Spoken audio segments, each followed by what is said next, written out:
I've been a Mets fan since the day I was born. I've been a Mets fan for about 50 years, since I was about 5 or 6 years old. I have been a Mets fan as long as I can remember. My parents both loved baseball growing up, but their teams were no longer around, and they moved back to New York in 1962. So they were the original fans. There was only one baseball team discussed in my home when I was growing up, so I didn't even know there was another baseball team in New York. In the beginning, I think they represented an opportunity to simply enjoy the game that had been lost in New York for a lot of fans. The 2-1 pitch. There's a fly ball hit out to left. Waiting is Jones. The Mets are the world champions.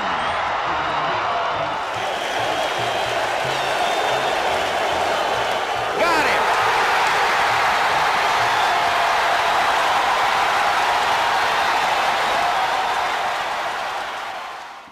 Being a Mets fan starts with my family, and so when I think about Mets games growing up, it was all about being there with my dad and my grandfather, and we weren't so good in those years when I was growing up, so you had to kind of be tough and stick it out and live around all the Yankee fans that were doing much better than we were. I realized early on that there were two ways to go through life. One was to work hard and try to accomplish things, and the other way was to simply believe that you deserve things and expect them to happen. Being a Mets fan was the first way, whereas the other team in town represented the path of entitlement. My mom was definitely an OG Mets fan. Fast forward to 2015, my mother was very ill and in hospice care. It was amazing that was such a great season.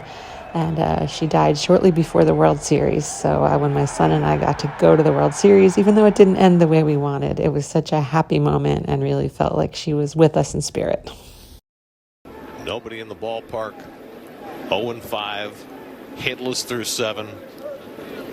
Feels like rock bottom. It's your pitch. Grimace really set things off. So we had Grimace throw first pitch, and the season was just goofy. New York City! Let's keep the party going! We had a Latin pop star on the team, and they, made his single their theme song.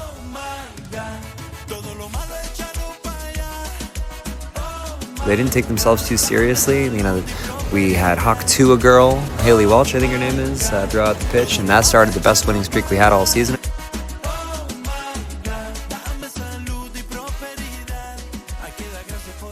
And then we had some magic. Here's the pitch.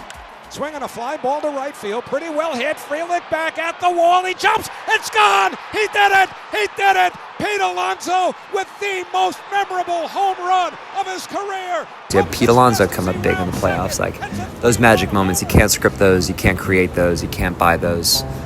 They just got to happen, and we got to get lucky. This year was just such an unlikely year. We did not expect to be so far into the postseason. I was lucky enough to go to the last game against the Phillies.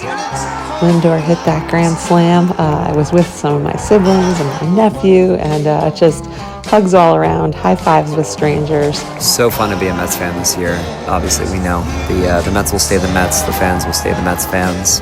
We're the underdogs. That makes it more fun, I think. Being a Mets fan is special because we never give up. Crazy things happen. We've had a lot of ups and downs, and you just have to kind of hang on and believe in miracles.